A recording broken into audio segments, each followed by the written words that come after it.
안녕하세요, 고영수 작가입니다. 여러분 반갑습니다.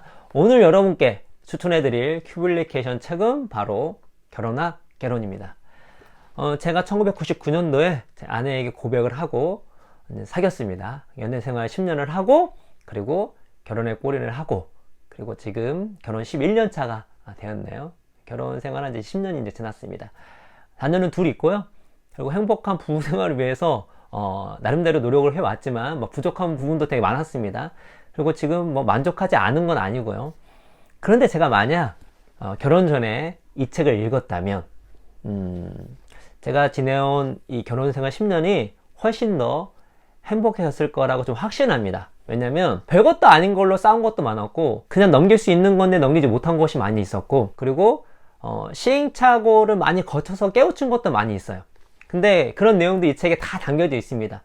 그러니까 우리가 부부 생활이라 하는 것은 그 전에 안 해봤잖아요. 결혼 전에는. 그리고 학교에서 잘 알려주지도 않아요. 배워본 적이 없어요. 그래서 부부 생활을 해서 등장하게 될 정말 중요한 문제들이 뭔지 잘 모르는 상태에 결혼합니다. 왜냐면 또 결혼할 때는 얼마나 이 가슴이 뜨거워요. 열정적인 사랑으로 결혼을 하잖아요. 그리고 결혼 생활 이후에 어떤 유토피아, 그 행복한 것만 꿈꾼단 말이죠. 근데 결혼하신 분 다 아시잖아요. 결혼하게 되면 정말 다른 사람 두 사람이 만났기 때문에 별 일이 많이 벌어집니다. 그럼 우리가 향후 어떠한 문제가 발생할 수 있을 것이며, 그 문제가 발생했을 때 어떻게 해결할 수 있는지에 대해서 우리가 공부가 돼 있다면 시행착오를 덜 겪겠죠. 근데 이건 되게 중요한 게, 그냥 그래 못하면 끝, 그게 아닙니다. 우리가 정말 인생에서 정말 중요한 게 결혼 생활인데, 이게 깨지게 되면 어떻죠? 우리 인생에 큰 상처가 남게 되죠. 물론 결혼 자체가 큰 상처여서 깨진 다음에 새롭게 인생을 시작할 수도 있습니다. 근데 이왕 만났다면 행복한 게 중요한 거고, 게다가 당사자 둘만의 문제가 아니에요. 자녀가 생깁니다. 그렇죠? 근데 자녀는 여기서 자주 얘기하고, 이거는 양육서에서 항상 얘기하는 거지만, 부부 관계가 행복할수록 자녀는 행복할 확률이 높습니다. 그렇죠? 물론 다는 그렇지 않습니다. 저희 집 같은 경우는 저희 부모님이 이혼을 하셨어요. 그렇지만 저는 이제 거기에 물론 그런 생활이 싫긴 했지만, 저는 지금 저에게 엄청나게 큰 영향을 미치고 있지는 않습니다. 그러나 이건 개인의 특별한 케이스고요. 통계적으로 봤을 때는 어떻다? 부부 관계가 좋지 않으면 자녀한테 좋지 않을 영향을 미칠 확률이 매우 높습니다. 그렇기 때문에 우리가 이왕 결혼을 했다면 행복하게 하는 것이 개인한테도 좋고, 상대한테도 좋고, 우리 자녀한테도 좋다는 것이죠. 그래서 우리가 어떻게 하면 행복한 부부 생활을 할 수 있을 것인지에 대한 공부가 필요해요. 그런 면에서 이 책은 거의 최고의 책입니다. 이 책의 원서의 부제를 보시면 이렇게 나와 있습니다. Art and Science of Staying Together. 그러니까 우리가 행복한 부부 생활을 하기 위해 필요한 사이언스, 과학적 근거들, 연구들, 그리고 아트, 방법론, 기술들이 총망라되어 있는 책이 바로 이 책인데요. 사이언스, 아트 나와서 이렇게 책이 어렵냐? 전혀 어렵지 않습니다. 왜냐면 이 저자분이 타고난 글쟁이기 때문에. 그래서 저자분을 먼저 소개시켜 드리면, 저자분은 벨린다 루스콤이라는 분이시고요. 벨린다 루스컴은 수상 경력이 있는 타임즈 저널리스트이자 평론가이다. 대인관계, 결혼, 문화, 육아, 21세기 여성의 진화된 역할 등을 주제로 타임즈에 20년간 칼럼을 써왔다. 그 외에도 보그, 뉴욕타임스, 스포츠 일러스트레이티드, 포춘 아레나 등 다수의 잡지와 일간지에 글을 써왔으며, 결혼생활에 관한 기사로 현대가족협의회 미디어상을 수상했다. 그녀와 그녀의 남편은 서로 맞지 않는 부분이 정말 많다고 생각하지만 아이들의 놀림을 종종 받으며 30년째 그럭저럭 맞춰가는 방법을 터득하고 있다. 그래서 이 책은 기본적으로 과학적 근거가 많이 나오기 때문에 신뢰감이 있는 상태에서, 이분이 이제 저널리스트잖아요. 글을 되게 잘 쓰시고 본인의 어떤 경험담을 아주 잘 풀어내시기 때문에 정말 공감이 많이 됩니다. 그렇지, 내가 그랬지, 여기 내가 반성해야 되네, 내가 이렇게 얘기했는데 실수했네, 그런 것들이 이분이 과학적 근거도 있지만 본인이 어떤 경험담을 잘 살리세요. 너무나 재밌습니다. 그래서 결혼 하신 분들은 이 책을 읽으시면서 정말 공감을 엄청 많이 하실 거고, 결혼을 안 하신 분이 읽게 되면 아마 이런 일이 벌어질 수 있다, 이거 거의 다 실제입니다. 여기 나온 예시들은 거의 다 벌어질 거예요. 그래서 미리 이제 알게 되면 준비를 하게 되니까 똑같은 일이 발생했을 때 훨씬 잘 대처할 수가 있겠죠. 그래서 저 같은 경우는 이 책을 결혼 전에 읽었으면 훨씬 더 좋았겠지만, 지금이라도 알게 된 게 다행입니다. 그래서 왜냐면 앞으로 제가 뭐 지금 결혼 10년 지났지만 앞으로 와이프 우리 아내분이랑 같이 함께할 그 날들이 뭐 20년, 30년, 40년이기 때문에 그렇죠? 이 책을 통해서 훨씬 더 제가 이 책을 읽기 전보다 행복한 부부 생활을 할 수 있을 거라는 확신이 듭니다. 그래서 저도 이 책을 읽고 우리 와이프한테 엄청 푸시 중에 있습니다. 이 책 꼭 읽었으면 좋겠다. 그래서 같이 읽으면서 같이 노력했으면 좋겠다 하는 것이죠. 이 책은 이제 저자분은 결혼에 대해서 크게 6가지 테마로 잡았습니다. 그러니까 우리가 결혼 생활하는 별일이 많이 벌어지죠. 근데 이 6가지 주제가 메인이고 이 6가지 주제를 잘 우리가 해결할 수 있으면 우리가 행복한 부부 생활을 할 수 있다는 것이죠. 그래서 목차를 보시면 6가지 주제가 나옵니다. 주제를 보시면 1번 익숙함의 문제. 아마 부부 생활할 때 이 얘기를 잘 안 할 수도 있지만 알고 보면 가장 중요한 문제예요. 그러니까 우리가 결혼 생활 전과 후와 다른 게 많이 있는데 그 중에 하나가 익숙함이거든요. 왜냐면 우리가 누군가를 좋아하고 사귀고 연애 생활 한 다음에 결혼하기 전까지는 그 뜨거운 어떤 사랑의 로맨틱한 사랑이 있잖아요. 근데 이게 결혼하면서 사라지는 이유 중에 하나가 뭐냐면 이 익숙함 때문입니다. 그러니까 우리가 건강하게 이 로맨틱한 사랑에서 동반자적 사랑으로 넘어가야 되는데 가운데 이 익숙함이란 것을 필연적으로 익숙함이라는 것을 잘못 해석해서 내가 이 사람을 사랑하지 않는 것이 아닌가? 더 나아가 이게 익숙한 것이 좋아 보이는 것이 아니라 이 익숙한 것이 되게 싫어 보이는 일이 벌어지게 된다는 것이죠. 그러면서 온갖 문제가 이제 발생하는 것입니다. 그래서 이 익숙함의 문제를 우리가 어떻게 인지를 하고 어떻게 극복할 것인지. 두 번째, 잘 싸우는 것이 중요하다. 싸우죠. 실제로 여러분 안 싸우는 부분은 더 문제가 큽니다. 이게 나옵니다. 그래서 우리 집 안 싸워. 그러면 그 집에 문제가 있을 확률이 더 높아요. 왜냐면 한 사람이 참거나 아니면 회피하는 것일 수 있거든요. 이것은 언제 골마 터질지 모릅니다. 그래서 싸우는 것은 오히려 건강한 지표예요. 그러나 너무 많이 싸우거나 잘못 싸우게 되면 부부 생활을 정말 안 좋게 하는 정말 문제의 소지가 될 수가 있죠. 또 그것이 커지면 나중에 이혼까지 하게 되는 일이 벌어지게 되고 또 이 싸우는 방법에 따라서 어떻죠? 자녀에게 미치는 영향이 매우 큽니다. 그래서 싸우는 문제. 세 번째로는 영원한 숙제 돈 문제 너무나 중요합니다. 그래서 부부관계 때 이 돈 문제가 어떻게 부부관계를 망칠 수 있는지 어떻게 하면 이 망칠 수 있는 돈 문제를 해결할 수 있는지에 대한 이야기가 나오고 네 번째 가족이라는 이름은요 이 자녀와 함께하는 그러니까 자녀가 있어서 더 행복할 수 있지만 자녀 때문에 부부 관계가 부부 생활이 훨씬 더 불행해질 수도 있습니다. 하기 나름이라는 거죠. 왜냐면 둘이만 있을 때는 둘한테만 신경을 쓰면 됐었어요. 그렇죠? 근데 자녀가 생기면서 자녀한테는 시간이 엄청 많이 듭니다. 에너지도 엄청 많이 들어요. 돈도 많이 들어요. 그러다 보니까 부부 서로에게 신경을 못 쓰는 경향이 많아지게 되고 그것이 곪게 되면 이 부부 관계가 악화되는데 오히려 이 자녀가 역할을 하게 되는 이런 것들을 어떻게 인지하고 해결할 수 있는지. 다섯 번째는 뜨거운 밤을 위하여 성관계 되게 중요하죠. 그래서 성관계의 문제들 그리고 뭐 빈도적 측면 어떻게 하면 우리가 행복한 성관계를 이어가면서 행복한 부부 생활을 할 수 있는지에 대한 다양한 자료들과 방법론이 나와 있고 남자 여자가 성적으로 매우 다르거든요. 그럼 서로 이해할 필요가 있어요.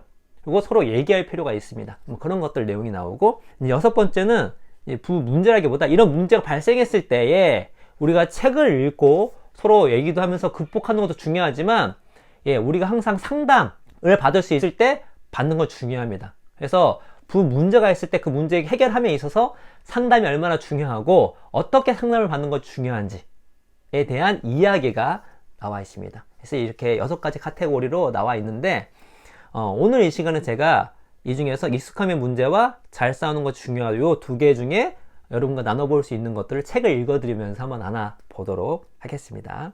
자, 익숙함의 문제 읽어드릴게요. 우린 30년간 대출 행복하게 잘 살고 있다. 그가 없는 내 삶은 상상하기 힘들다. 그렇다면 그의 사소한 단점에 나는 왜 그렇게 화가 날까? 익숙함 때문이다. 익숙함은 로켓 부스터가 타 없어지듯 새로 시작된 관계에서 느껴지는 흥분과 설렘이 사라지고 상대로 인해 놀랄 일이 거의 없는 안정 궤도에 진입할 때 생기는 감정이다. 이거 표현이 좋아요. 이렇게. 나중에 그것은 늦은 밤 꿈과 희망을 주제로 나누었던 깊은 대화가 다음날 누가 아이를 학교로 데려갈 것인지 결정하는 이야기로 대체될 때 따라오는 감정입니다. 너무 글을 잘 쓰신 것 같아요. 두 사람의 관계가 모험보다는 일상에 가까울 때, 근사한 외식보다 평범한 집밥에 가까울 때 생겨난다. 익숙한 모든 결혼 생활에서 자연스럽게 생기는 감정이며 발에 잘 맞게 길든 신발처럼 여러 면에서 훌륭한 장점이 될 수 있다. 하지만 이 감정은 잘 다뤄지지 않으면 두 사람의 관계에 문제를 일으킬 수 있고 단순히 지루함과 불만족을 넘어 훨씬 어둡고 파괴적인 결과로 이어질 수 있다. 특히 인생의 긴 여정을 오랫동안 함께하고 싶은 부부에게는 이 익숙함이 과거 어느 때보다 더 큰 문제가 되고 있다. 그래서 익숙함에 대한 문제를 우리가 인지할 필요가 있다. 그렇죠? 그래서 여러 가지 이제 뭐 자료와 방법론이 나오는데, 이런 익숙함을 이제 극복할 수 있는 여러 가지 방법론 중에 하나가 무엇이냐면, 되게 사소하지만 결정적인 긍정적 역할을 할 수 있다는 것입니다. 그 중에 하나가 고마움을 잘 표현해라.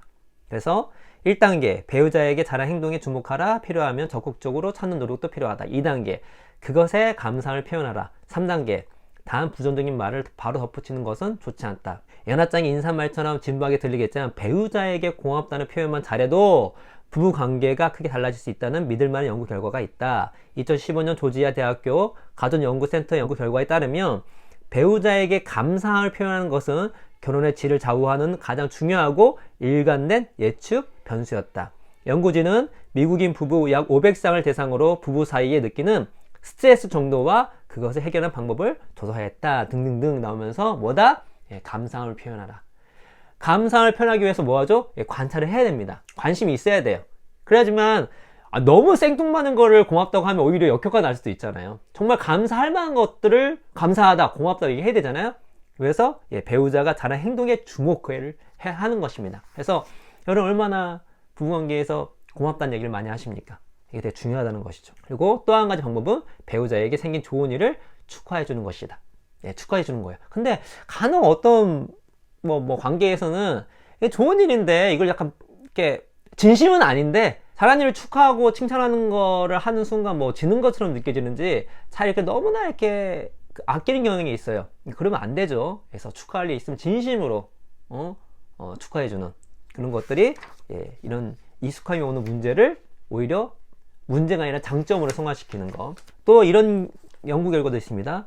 또 다른 실천 방법 기도다. 이 방법도 약간 의아해 보일 수 있다. 여기서 말하는 기도란 배우자의 안녕에 초점을 맞추는 기도다. 최근 연구 결과에 따르면 배우자를 위해 더 자주 기도하는 부부는 그렇지 않은 부부보다 결혼 생활에서 스트레스를 더 적게 느끼는 것으로 나타났다. 2014년 결혼 10년차가 넘는 200쌍의 흑인계 미국인 부부를 조사한 결과에서도 서로를 위해 기도하는 부부는 결혼 만족도와 책임감이 더 높게 나왔다. 다른 조사에서는 기도 관련 결혼 교육 프로그램에 참여한 부부가 그런 프로그램에 참여하지 않는 부부보다 결혼 만족도가 더 높았다. 그렇죠? 기도를 하게 되면 상대방에 대해서 깊게 생각하게 되고 또 상대방이 잘 되기를 바라는 것이고, 자기가 이렇게 고백하게 되면 어떻죠? 그 사람이 잘 될 수 있도록 본인이 도와주게 되고, 그 과정 속에서 자기가 실수한 것이 있나 반성도 하게 되고, 근데 그걸 서로 기도를 해준다고 생각한다면 시너지가 날 수밖에 없겠죠. 그래서 꼭 종교적인 것이 아니라 할지라도 자기 배우자가 정말 잘 되고 성장하길, 건강하길 자주 기도하고 기원하고 하게 된다면 익숙함의 문제, 오늘 여러 가지 부부관계를 불행하게 만드는 많은 것들을 막을 수 있다라는 것입니다. 그리고 이것도 있습니다. 그들은 이 가설을 검증하기 위해 중년부부 53쌍을 세 그룹으로 나누어 실험했다. 첫 번째 그룹은 스키, 등산, 댄스, 콘서트, 관람 같은 신나는 활동에, 두 번째 그룹은 영화 관람, 외식, 친구 집 방문 같은 즐거운 활동에 일주일에 90분씩 같이 참여하도록 했고, 세 번째 그룹은 아무 활동에도 참여하지 않도록 했다. 결론적으로 신나는 활동에 참여한 부부가 조사 기간 중 결혼 만족도가 가장 높게 나타났다. 따라서 이 방법은 적어도 단기적인 면에서도 효과가 있었다. 이게 뭐죠? 저도 이 얘기 몇 번 말씀드렸는데, 부부끼리 취미생활을 하는 건 안 하는 것보다 무조건 좋습니다. 근데 그 취미생활도 어떤 거냐에 따라서 효율이 달라집니다. 이왕이면 뭐죠? 신나는 일이라는 게 뭐죠? 가슴 뛰는 일을 한다는 거예요. 그래서 실제로 이 익숙함을 극복하기 위해서 되게 좋은 것이 이겁니다. 이거는 남녀가 그냥 사귈 때도 되게 중요한 건데, 같이 뭔가 가슴 뛰는 일을 하잖아요? 그러면은 조금 우리가 착각을 하게 됩니다. 내가 이게 가슴 뛰는 일에서 가슴 뛰는 건데 너 때문에 가슴 뛰는 거라고 착각하게 돼요. 실제로 그렇습니다. 그래서 사귀었을 때 롤러코스터를 같이 타던가 아니면 영화를 보더라도 잔잔한 영화보다 되게 공포영화 있잖아요. 그런 것들이 실제로 효과가 있습니다. 그래서 우리가 부부끼리 어떤 익숙함을 극복하기 위해서 서로 이왕이면 취미생활 하는 게 중요한데 뭐다? 신나는 일, 가슴 뛰는 스키, 등산, 댄스, 콘서트 같은 가슴 뛰는 일을 같이 자주 하게 된다면 익숙함에서 오는 부정적인 것들을 많이 극복할 수가 있고 서로 잃어버렸던 어떤 그런 로맨틱한 사랑 이런 것들 다시 한번 끄집어낼 수 있는 그런 방법론 중에 하나라는 거. 그리고 심리치료사들은 부부가 앞으로 같이 활동을 계획하는 것만으로도 친밀감을 끌어낼 수 있다고 한다. 취미생활 하는 것도 좋은데 우리가 앞으로 뭐 할까 하면서 둘이 계획하는 것만으로도 친밀감이 높아진다. 그래서 함께 계획하고 함께 신나게 활동하는 거, 이런 것이 익숙함에 오는 문제를 극복할 수 있는 거다. 등등 이런 내용이 나와 있고요. 그 외에도 뭐 여기 나오는 거는 나를 위한 시간도 필요하다. 취미생활을 할 때 또 부부생활이 힘듭니다. 취미생활을 하지만 한 사람은 불행할 수가 있어. 왜냐면 한 사람이 원하는 취미생활만 하는 거야. 근데 한 사람이 원래 그 말을 못 맞춰주고 있었어. 근데 이게 영원히 맞춰줄 수 없는 거거든요. 자기의 욕구도 있기 때문에. 그래서 정말 이 취미생활을 함께 했는데 그게 한 사람의 일반적인 취미생활인지를 봐야 되고, 두 번째로 우리가 서로 잘 지내기 위해서는 자기만의 시간이 필요하다. 그런 내용들이 나와 있는 그런 부분입니다. 자, 두 번째 이제 싸움 관련된 건데, 말씀드렸다시피 우리는 안 싸울 수 없어요. 근데 싸울 때 되게 중요한 게 이겁니다. 이게 되게 중요해요. 일부 심리치료사들은 싸움의 내용보다 싸움의 방법이 더 중요하다고 말한다. 이 맥락 따라 다르다는 생각이 들지만 대체적으로 정말 싸움의 내용이 중요할 때가 있습니다. 만 제가 봤을 때는 5번에 4번은 싸움의 내용보다 싸움의 방법이 더 중요해요. 왜냐면 부부끼리 싸우는 내용을 보잖아요. 별것도 아닌 걸로 싸우는 게 되게 많습니다. 돌이켜보면. 그래서 제가 이 책을 미리 읽었으면 좋았다고 생각이 드는 게 뭐냐면, 이거는 내용상은 마땅히 싸울 수밖에 없는 게 있을 수 있어요. 근데 싸우는 방법이 잘못돼가지고 이게 막 악화되는 경우는 많습니다. 내용이 별거가 아닌데 어떤 또 내용이 별거가 아니야. 근데 방법이 잘못돼가지고 이게 좀 더 사람을 서로 피곤하게 만드는 경우가 되게 많이 있었어요. 그래서 싸울 때는 무엇이 중요하다? 내용보다 방법이 훨씬 중요하다. 연구 결과들을 보면 사람들이 싸우는 방식이거나 사회학 용어인 갈등 행동은 그 사람의 재산을 얼마나 가졌는지, 어떤 배경을 가졌는지, 살아가는 동안 어떤 일을 겪었는지 파악하는 자료로서 활용되기보다 이혼을 예측하는 지표로서 훨씬 더 많은 기능을 한다. 이 사람이 싸우는 방법을 보면 여러 가지 것보다 이 사람이 이렇게 싸우면 이혼의 확률이 높겠네? 라는 것이죠. 특히 부부 사이에 경멸, 비난, 방어적 태도, 비협조적인 태도 같으면 이 4가지를 두고 묵시록의 4기사라고 부른다. 자, 보이면 그 부부는 헤어질 가능성이 매우 크다. 다른 심리치료사들도 이름이 다르게 부여할 뿐 같은 면이 말하는 것과 비슷한 행동 유형이 부부의 이혼 가능성을 높인다고 제시한다. 유명인들을 보면 이혼 사유로 성격 차이를 극복할 수 없다라는 말을 자주 한다. 사실 이 말은 싸움 방식을 충분히 개발하지 못했다라고 해야 더 정확한 말이 될 것이다. 뭐죠? 우리가 행복한 부부 생활을 하기 위해서는 싸움 방식을 충분히 개발을 해야 하는 것입니다. 그게 되게 중요해요. 안 싸울 수는 없어요. 싸울 때 싸우는 기술을 개발을 해야 하는 것이죠. 특히 뭐죠? 경멸, 비난, 방어적 태도, 비협조적인 태도. 특히 이 경멸, 이게 정말 위험한 겁니다. 정말 부부 사이에 어떤 경멸적 태도나 경멸적 표정이 나오기 시작하잖아요. 이 부부는 향후 몇 년간 이혼의 확률이 비약적으로 상승합니다. 싸우는 방법이 중요하다. 그리고 우리가 싸울 때 미리 알아야 될 것이 이겁니다. 첫째, 인간의 표현력이 좋지 못하다. 둘째, 인간의 인식은 완벽하지 않다. 셋째, 인간의 기억력이 좋지 않다. 이거 정말 인식을 해야 돼요. 우리가 보통 어떻게 생각하냐면 이 인간은 너와 나를 다 포함하는 겁니다. 부부를 다 포함하는 거예요. 근데 우리는 뭐지? 너는 표현력이 좋지 못하다. 너의 인식은 완벽하지 않다. 너의 기억력이 좋지 않다라고 생각해요. 반대로 많은 사람들이 나는 표현력이 나쁘지 않다. 나의 인식은 완벽한 편이다. 내 기억력은 확실하다. 라고 생각해요. 그래서 싸움이 발생하게 되고, 싸움이 발생했을 때 너는 이 3가지 못하는데 난 이 3가지를 확실하게 있기 때문에 거기 오는 그 간극 때문에 싸움이 정말 심해지고 정말 안 좋은 싸움이 되는 것입니다. 그래서 저도 이거는 부부생활뿐만 아니라 대인관계에 되게 중요해요. 특히 회사에서 되게 중요한 거예요. 증거가 없으면 기억력으로 싸우면 안 됩니다.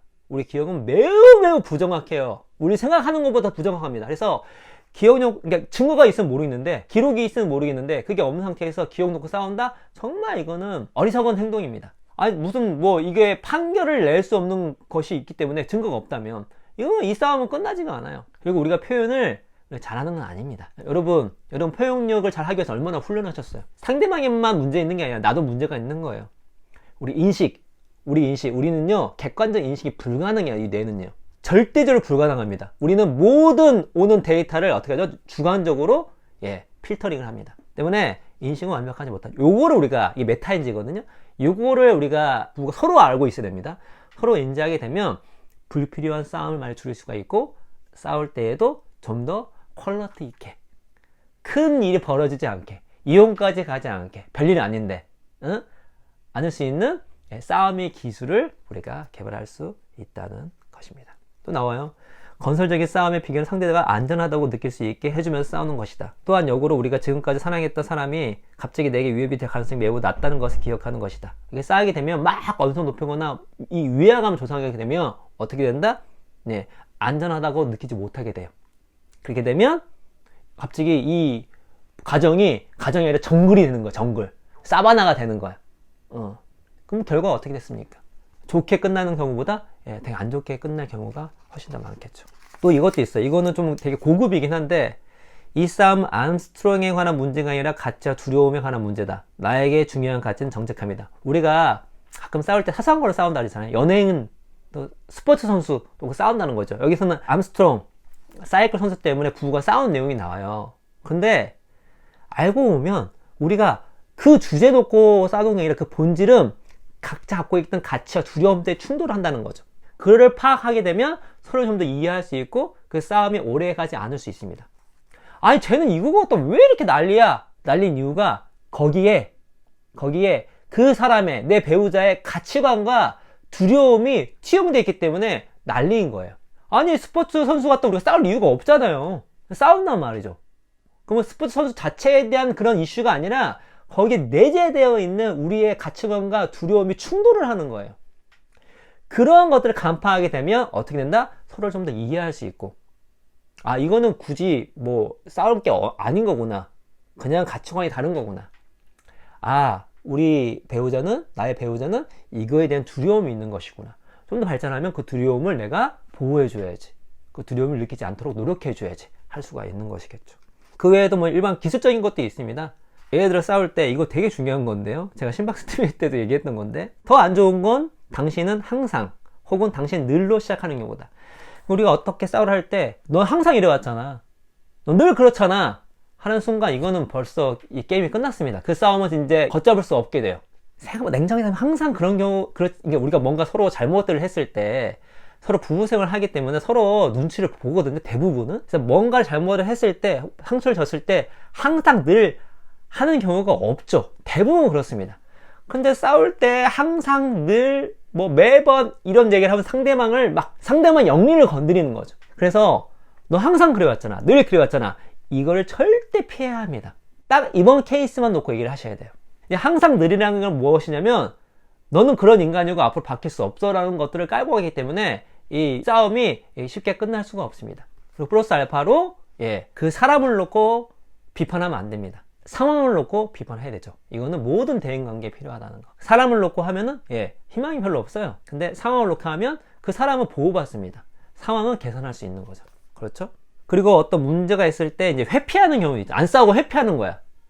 근데 이게 맥락적으로 연구에 따르면 젊은 부부는 회피를 하면 좀 안 좋고요, 연륜이 찬 부부관계는 회피하는 게 좋은 경우가 있을 수도 있습니다. 되게 재밌어요. 여러 연구 결과에 따르면 젊은 부부가 문제를 해결하지 않아서 관계가 서먹해지는 시간이 많을 경우 7년 이내에 이혼에 이를 수 있다. 특히 아내 쪽에서 문제를 해결하려고 건설적인 방법을 사용해도 남편이 도피 전략을 사용하며 이혼 가능성이 더 커진다는 암울한 연구 결과도 있다. 그래서 신혼부부 싸우는 거 건강한 겁니다. 피하는 게 더 안 좋아요. 그래서 그 문제를 놓고 대신 여기 나온 싸움의 기술대로 이렇게 싸우시면 되는데, 그런데 예외는 있다. 결혼 초기에는 호피 방식이 위험할 수 있지만 함께한 시간이 어느 정도 되는 부부에게는 괜찮은 방법이 될 수 있다, 등등등등. 이게 시간이 지난 상태에서 결론적으로 나온 회피 방법은 요거는 싸워도 해결이 안 된다는 걸 서로 안 거예요. 그러니까 침묵의 합의를 본 겁니다. 이거는 우리가 싸워봤는데 이거는 뭐 싸워서 해결될 게 아니야. 그런 종목들이 생긴다는 거죠. 저도 그렇고 우리 와이프도 그렇습니다. 이거 문제는 알아. 이게 반복적으로 문제되고 이거는 자주 나올 수밖에 없는데 이거는 얘기해봤자 해결 안 되는 거야. 그것도 이게 우리 부부 생활에 엄청 중요한 것도 아니야. 쿨하게 회피를 하는 거죠. 그래서 이렇게 경험을 통해서 나오는 결과물이기 때문에 우리가 연륜이 찬 어떤 부부 관계에서 치명적으로 문제가 안 된 상태에서 회피하는 것은 괜찮다는 것입니다. 그런데 신혼 때는 웬만한 문제는 회피하지 말고 서로 싸우더라도 해결하는 것이 중요하다. 그리고 싸울 때 잘 자고 싸우고 잘 먹고 싸우고 피곤하면 배고프면 같은 상황도 훨씬 더 예민하게 반응한다. 뭐 이런 내용도 나와 있습니다. 그래서 그 외에도 제가 뭐 여기 나온 내용 중에 극히 일부분만 말씀을 드리는 거예요. 그래서 지금 결혼 생활을 하시는 분들은 당연히 읽어보셔야 될 거고 결혼을 준비하고 계시는 미혼자 분들도 꼭 이 책을 읽어보시면 정말로 행복한 부부 생활을 한 확률이 비약적으로 상승할 거라는 제가 확신을 드릴 수가 있습니다. 이건 확신이에요. 이 책 읽고 안 좋아지기는 거의 불가능에 가까워. 대신 이왕이면 같이 읽어라. 한 명만 읽고 실천하는데 상당히 몰라주게 되면 더 스트레스 받을 수 있어요. 그래서 함께 이 책을 읽어가면서 특히 요즘에 코로나 시대로 더 부부가 함께하는 시간이 많잖아요. 재택근무도 많이 하고 밖에도 많이 못 돌아다니니까. 그래서 어떤 좀 안 좋은 연구 결과 보면은 이것도 빈익빈 부익부예요. 원래 좀 행복했던 그런 부부들은 더 행복해지고 또 원래 행복한 가정들은 더 행복하고 원래 좀 안 좋았던 어떤 부부나 가정들은 더 안 좋아지는 일이 벌어지고 있습니다. 이것도 양극화예요. 근데 이러한 어떤 트렌드를 거스를 수 있는 것이 노력을 하는 겁니다. 그래서 이런 책을 읽고 노력하는 거예요. 그래서 제가 생각했을 때 이거는 어떤 행복한 부부 생활, 결혼 생활에 관련해서는 최고 수준에 가까운 지침서이기 때문에 꼭 읽어보셔서 이 코로나 시대에 더욱더 행복해지는 우리 뼈독자 여러분 됐으면 좋겠다는 말씀을 드리면서 오늘 이야기는 이것으로 마치도록 하겠습니다. 여러분 감사합니다.